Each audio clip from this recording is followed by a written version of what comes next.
For the purposes of this video, we will assume infinite radius of convergence. Most people are more familiar with Taylor series of functions of one variable than of two. Before we move on to 2D Taylor series, I'd just like to recap what makes Taylor series of one variable actually work. Let's have a look at it. The Taylor series for a function f of x expanded at x naught is the sum from n equals 0 up to infinity of x minus x naught to the n times the nth derivative of f of x naught over n factorial.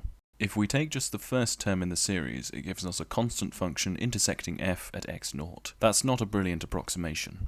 If we take the first and second terms, this gives us the tangent line to f at x naught. This looks better, but why is it better? To answer that, let's look at its derivative. When differentiating this, the first term is constant, so it disappears, and the second term just becomes f prime of x naught. So we see that while the first term in the Taylor series makes it have the same value as f at x naught, the second one makes it so that the derivative is also the same at x naught. If we look at the first three terms and differentiate them twice, a similar thing happens. We see that the first two terms disappear, and the third term just becomes f double prime of x naught. This pattern continues on. It is important to note that no later term interferes with the derivatives before its one at x naught, since it will still have x minus x naught to some positive power, which is just 0, so it'll be 0 at x naught. So each term makes sure that its order of derivative of the Taylor series is the same as in the function f of x at x naught. The more higher order derivatives are the same at x naught, the better the approximation close to x naught. Here's a little animation that shows that we can move x naught around to approximate f of x in different places. But you didn't click on this video to learn about Taylor series of functions of one variable. You want to learn about Taylor series of functions of two variables. So here's the formula. It looks rather complicated, but you'll see it's really just doing the exact same thing as the Taylor series for one dimension, imitating derivatives at a point. The trouble with imitating all of these derivatives is that for functions of two variables, there are a lot of different partial derivatives. There are 2 first-order derivatives, 3 second-order ones, 4 third-order ones, and so on. This is partly why the formula looks like such a mess. It's because instead of there being a single nth-order derivative for each n, there are n plus 1 of them. Like before, let's look at the first term in the series. Taking just the term for n equals 0 of the outer summation yields just one term in the inner summation which, since n and k are both 0, just simplifies down to f of x naught y naught.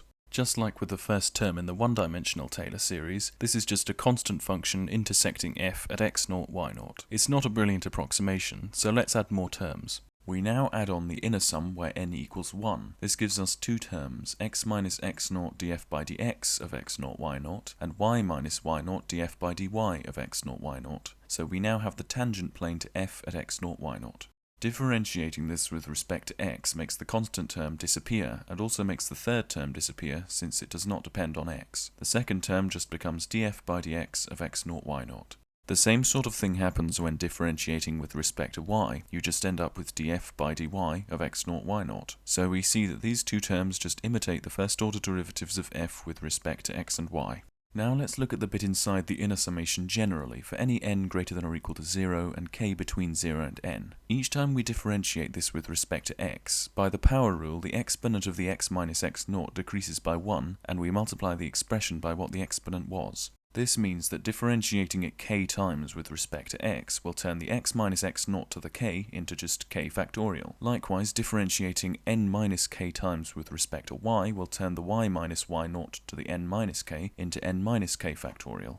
So the derivative k times with respect to x and n minus k times with respect to y is n choose k times k factorial times n minus k factorial times the derivative k times with respect to x and n minus k times with respect to y of f at x naught y naught over n factorial. The formula for n choose k is just n factorial over k factorial n minus k factorial, so we see that the coefficient of the derivative just becomes n factorial. The n factorial on the top cancels with the n factorial on the bottom, and so we're just left with this derivative. So the derivative k times with respect to x and n minus k times with respect to y of this term at x naught y naught is equal to that same derivative of f at x naught y naught. Just as before, each term in the series makes its corresponding partial derivative of the series equal to the same partial derivative of f at x naught y naught. The more higher order derivatives are the same, the better the approximation.